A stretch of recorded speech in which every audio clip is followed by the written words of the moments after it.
welcome. We are in the last lecture, 2017-102, and it could well be, I don't know, we're sort of working through. I hope this is not the last live lecture ever of this course. We'll see what happens. I just had someone call yesterday trying to get into 101 for the fall, and she could not, and it's not really clear if the administration is trying to close that course permanently or what, but the good news is I got a nice call from John Bailey. John Bailey works for Thunderbird Development out of Bozeman, and he's the one that connected us with the Grace Center in Sri Lanka, and so we've been giving these lectures, a little simplified to this center so they can get up and running with their own PV. So, bad news is this might be the last time we're officially authorized to run 101 and 102 at the University of Montana, but there are other outlets. So I just wanted to make that announcement right off the bat. And, nice thing about education today is there's the course. It's online and available. I just have to work on the due dates. But let's take a look at problem set 3. Happy to bang through that, formerly problem set 4. And as I mentioned, this course used to have a lot more. There were 5 summaries. We started adding problem sets because it was obvious, we need to dig into the math, dig into the quantitative aspects, because that's really where the rubber hits the road, especially when you start getting into the financial decisions. In fact, just yesterday we were at the Kettle House, which is building this nice amphitheater up in the Bitterroot. I delivered the nose cone to the wind turbine we're going to install there, and we're also looking at doing some solar thermal and maybe some gas management for them with their CO2. They deal with a lot of CO2, and of course it comes down to timing and money, because they're we spent a lot of money building that brewery. You guys better start drinking beer. So, time and money always come into these guys as well. So, what should we look at on problem set 4? I was having issues with 3 and 5. 3 and 5. Okay. All right.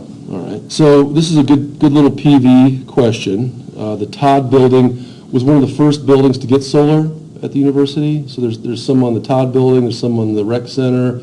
We wrote a CREL proposal a couple of years ago. There's now some on the Lomason, and this summer we're going to see some go out at West Campus. So this was an example of one of the first systems. So what we're looking at is a 2.3 kilowatt system.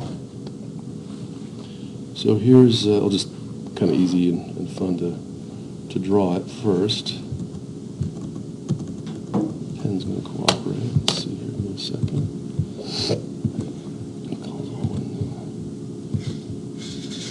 Restart the journal.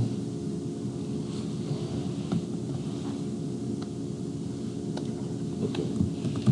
So what we're looking at, this is the Todd building. And 2.3 kilowatt system. So 2.3 kilowatt system. This is pretty typical of a system, and just thinking back to how much energy a house consumes, this is maybe 2.5 times the amount of energy a house might be consuming at any given moment. Like if all the lights are on, fridge is going, dishwasher, etc., it's really spinning. So it's actually more. I mean, there's more energy coming in at max capacity than a house could actually consume. So that's one thing to think about in terms of consumption. So 2.3 kilowatts. And it's going to produce 2730 annually. So last time we drew a little curve, and there's sort of 2 separate curves to consider. So here's time, and here is power. And throughout the course of the year, you're going to have a curve that looks like this.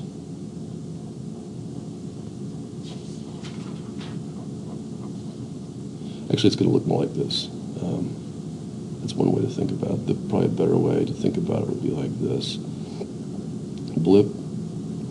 So it's going to go up and then flat. So at night it's going to make nothing. You're going to have all these little sine curves over the course of the year. When you get to the summer, they might be a little bit bigger. And then, of course, you trail off. But there will be 365 of these curves. And again, this is power. This is time. And the energy under that curve, well, that's the energy. The area under the curve is the energy. So again, we'll get back to basics. Energy equals power times time, or the sum of all of those. Okay, so that's the way to think about it. So 2730 kilowatt hours. 2730 kilowatt hours. So just back of the envelope, 2.3. You can think of 1,000 full-on hours of sunlight. Obviously, sometimes it's less. In the morning, you're getting a little bit.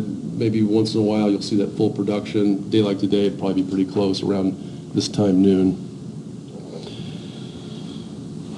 Calculate the mass of coal as pounds per day that would be required to use the equivalent amount of energy. Okay, so we're looking at 28 gigajoules per ton. All right, so here's our solar. Just problem set 3, problem 3, PV versus coal. So here's your PV system. Now here's your coal system. And what we're looking at instead, here's your coal, goes into your power plant, out comes the electricity. Carbon. 28 gigajoules per metric ton. Gigajoules per metric ton to make the amount of electricity. Coal energy, 30% efficient.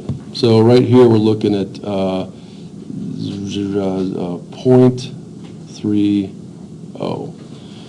Okay, so what we want to do is we want to get to tons. So the question asked us, we want to get to tons. So if we run it this way, we can do. So the tons equals, it's going to be mass per energy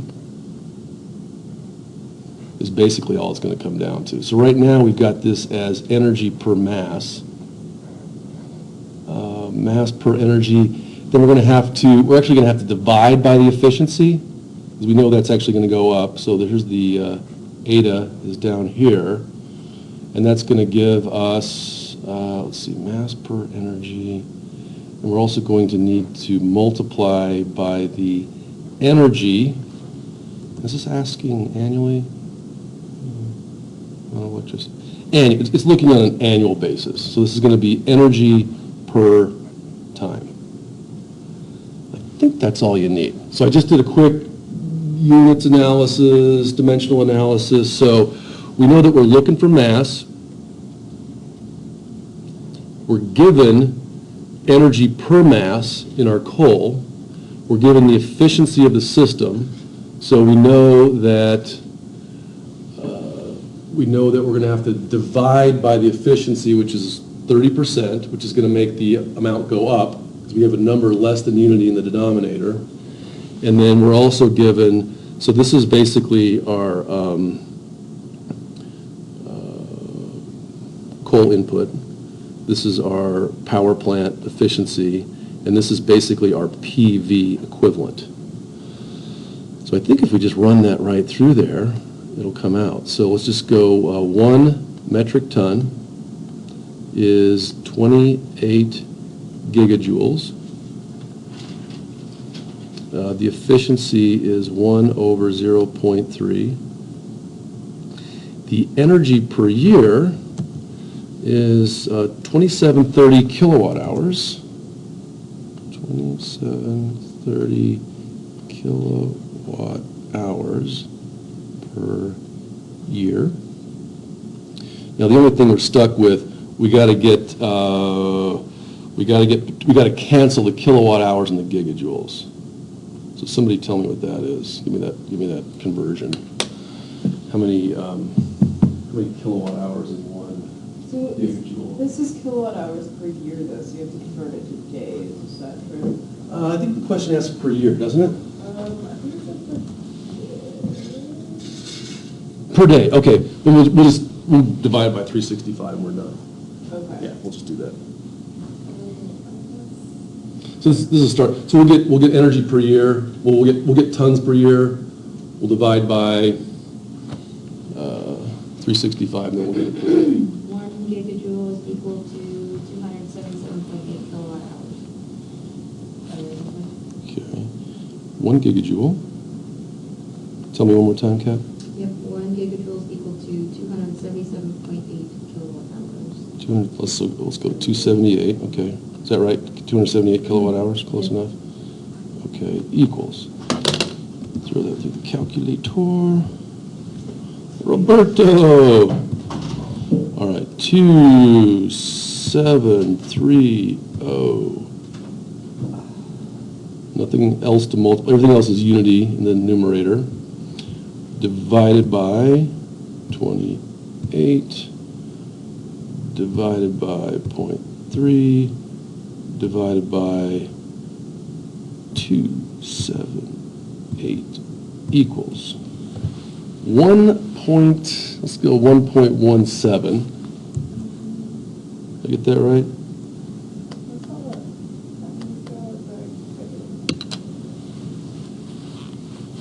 Point 1.17.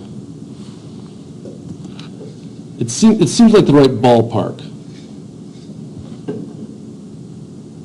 Seems like- Trying to find Seems like the right how ballpark. much coal you would need. Oh, yes.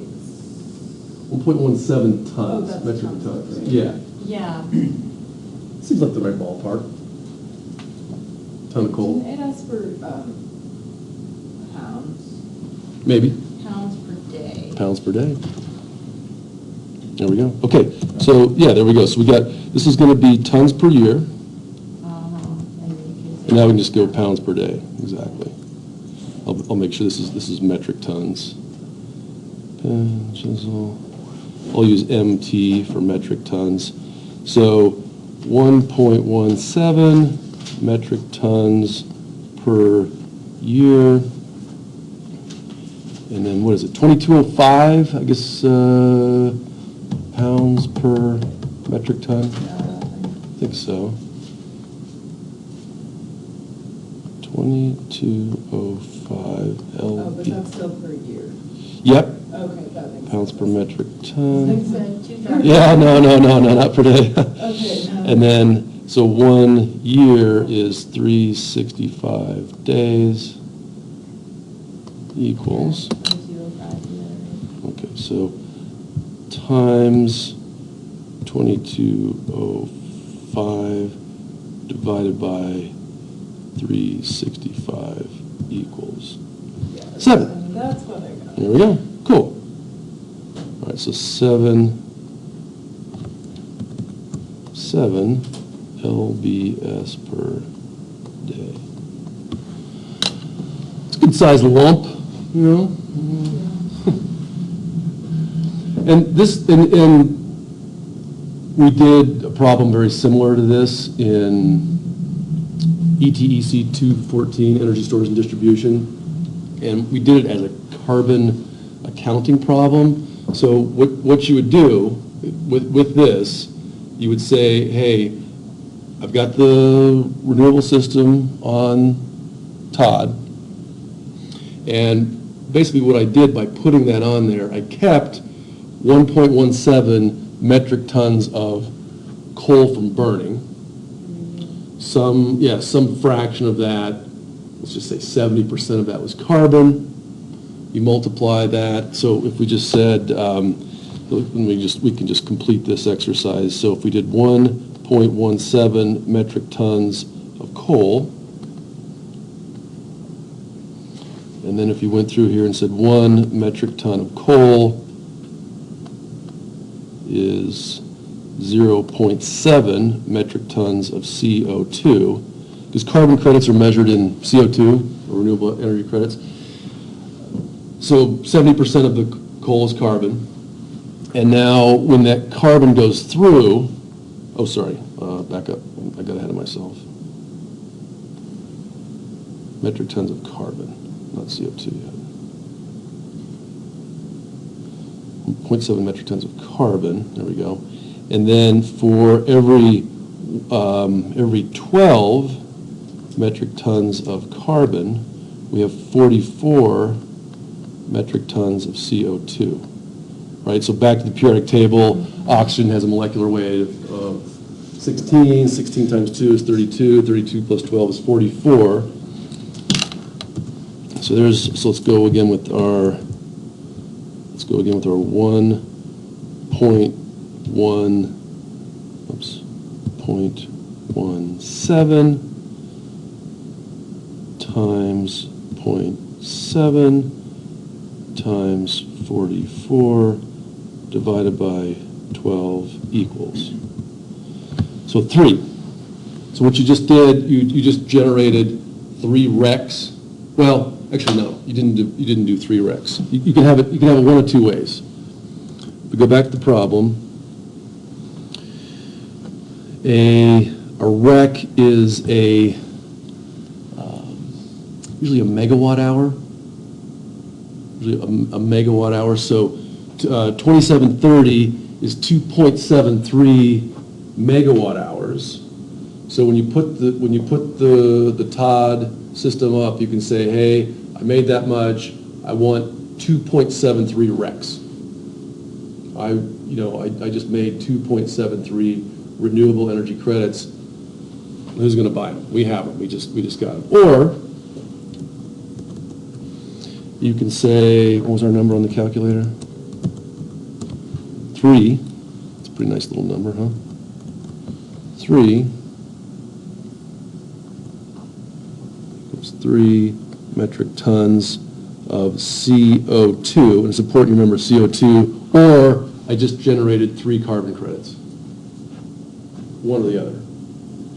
What's a carbon credit worth? Depends where you are. What's $1 worth? What's a donut worth? So carbon credits, $3 right now on the voluntary market, 12 on the auction market. $9, $45, $36. Okay. Problem 5.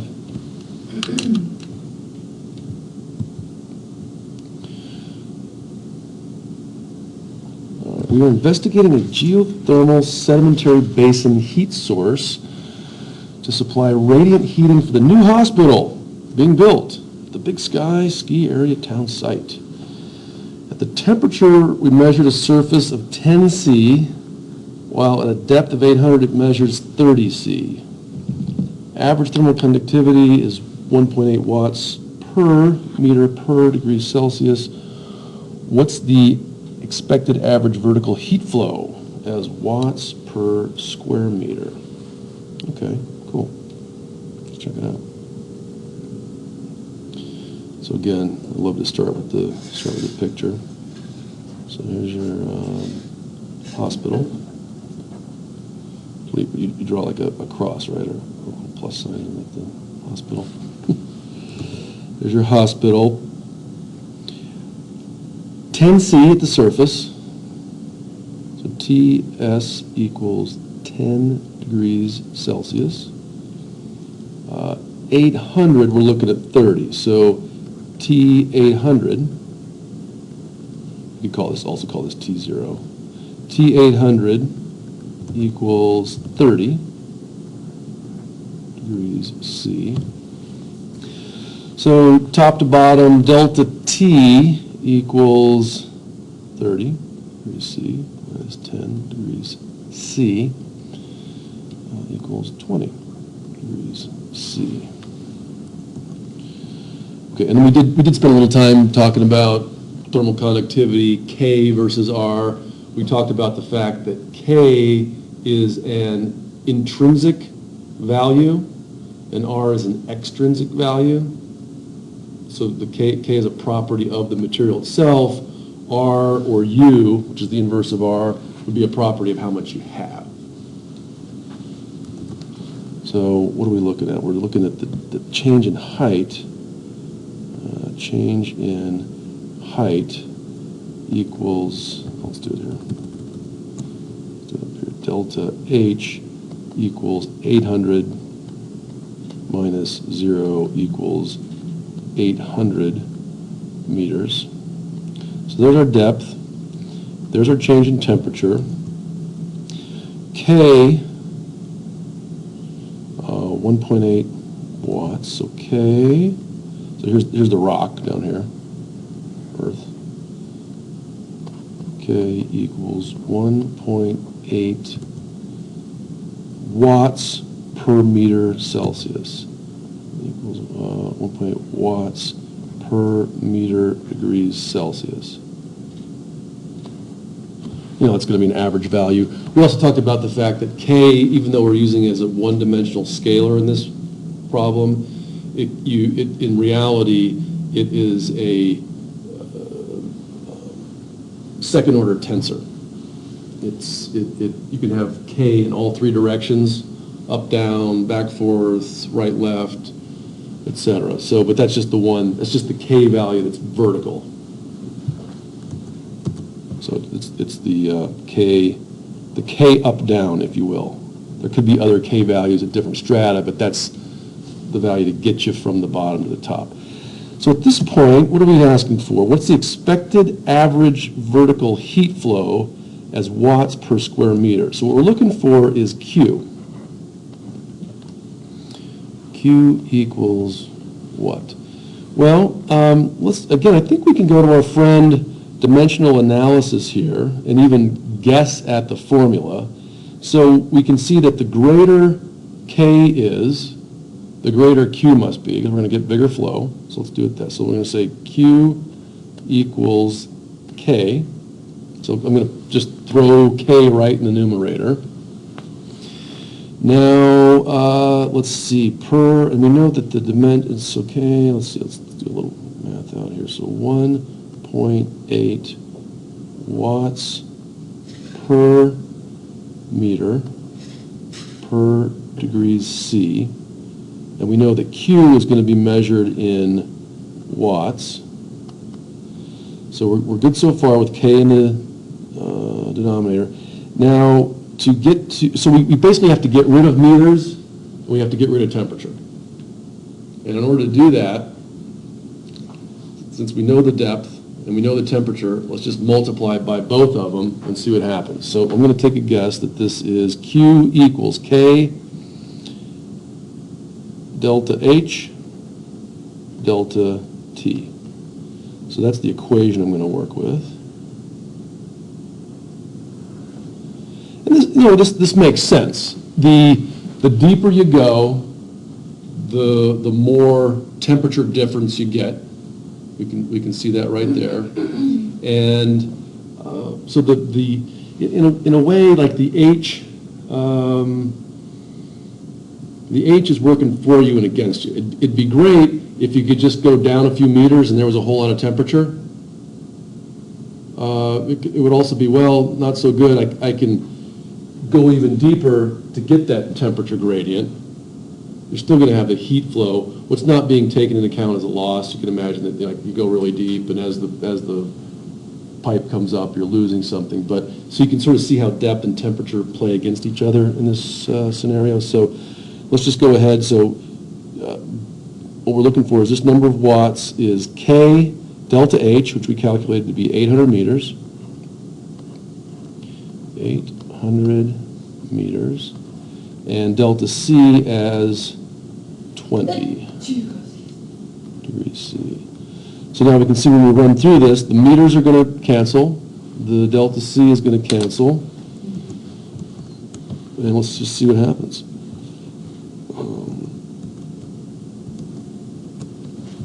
All right, so 1.8 times 800 times 20 equals 28,800. That's pretty good. 28,800. So Q, kind of ran out of room there, but Q equals 28,800 watts. So it's a 28 kilowatt system. It's pretty good size. It's way overkill what you need for your house, but for a hospital, it sounds about right. You know, pretty good flow. Because if you remember, energy heat in a typical house, dwelling, etc., equals about 5 times energy electric. In most houses, if you're comparing, normally you measure your heat in therms, BTUs, cubic feet of gas, and of course you measure your electricity in kilowatt hours. But if you compare them just convert it all to joules, you're usually going to have 5 times the amount of heat. So if we just divide that by 5 or 4, it depends where you are. I think, Tyler, you looked at Iceland versus Bangladesh, and that's it's all on the map. But that 2880 divided by 5 equals 52, 5760. So let's just say that would be E 5760 watts, 5.7 kilowatts. And that's and who knows where their electricity is coming from. And obviously this is a low enthalpy system because we're just going to 30 C. Remember we did high enthalpy versus low enthalpy. I'm not implying that you would get your electricity from the ground. I'm just stating that if we were sort of to do an energy analysis of this building, a 6 kilowatt building, it's not a very big hospital. Maybe they'd have larger electric loads if they're running X-ray machines. If you're in Big Sky, probably not worthwhile to invest in the MRI machine, with the liquid helium and all that kind of stuff. It's a trip. Those things are wild. MRI machine? Yeah, the MRIs run, at least they used to run liquid helium at 4 Kelvin. Yeah. When they melt, that's a big deal. It's like, the helium bill just went way up. So anyway, that's the geothermal analysis. And again, I didn't go and look up the formula. I just said, hey, first principles. That's sort of just thinking it through because we know we want to get the power. K has the right dimensions. We know the height. We know the temperature, and that's our expected heat flow. So, Yeah. isn't it asking though, in like the average vertical heat flow, so that's per meter squared? Oh, I see. Per square meter. Yeah, that is a little different, isn't it? Let me see. Well, I found like a very similar problem in the book, yeah. and What'd you come up with? so the first equation, you find the difference. So basically, you find the difference between the temperatures. So you subtract the, I guess, let's see. So we got that. Surface temperature, yeah. So, and then you divide that by the gradient to get the, basically degrees Celsius per meter, Oh, okay. Well, yeah, let's run it that way too. Let's see what happens. and then multiply that by the average conductivity. Well, let's try that. So it's more like this. It's more like Q per area equals K delta T delta H. Is that how they ran it? Let's just run it that way and see what happens. Yeah. So yeah. We can do that too. Let's just do it. 1.8. Yeah, that's the same. That's the gradient. Let's try it. Yeah. Okay. So 1.8. Now, if we let's just keep our units: watts, meter, degrees Celsius. Delta T 20. Degrees C, delta H, here's our 800. Oh, cool. I like doing it this way, too. 800 meters. 'Cause this will give us watts per square meter, so yeah, let's try it. 1.8 times 20 divided by 800 equals, oh, cool. It's actually very cool. It's been a while since I did this. So there we go, so 0. Yeah, that's what I got. Yeah, 0.45. Now this is watts per meter squared. Oh, cool. Works both ways. So this is closer to, remember last time we talked about 60 milliwatts per square meter? It's pretty much dead on. That's the average radiant flux of the Earth. So, cool. Well, that converts to, interesting, that is very cool, 45 milliwatts per square meter. Yeah, I don't know if I told you all, I had the Canadian Atomic Energy Commission call because they were interested in that 2008 paper, and they were trying to, do apples and apples with nuclear energy versus geothermal to show that nuclear was better, more carbon safe, et cetera, because they were doing these exact same numbers they were trying to get it back to, not, because this was the whole issue, is I was trying to get solar energy from watts per square meter into joules per cubic meter. And so I did similar things for geothermal to say how much, and this is just, it really all it comes down to is how much heat there is per volume, joules per cubic meter. But again, you can look at it as flow. And I think that's why, frequently energy and power are used interchangeably, but they're not. This is showing the flow of energy per square meter versus just how much is sitting down there. And when we first started the geothermal chapter, we looked at total enthalpy at 1 kilometer, 2 kilometers, 3, et cetera. So there's a lot down there. Okay, let's take a break there. And I don't have much time, because we've got to head over to the UC.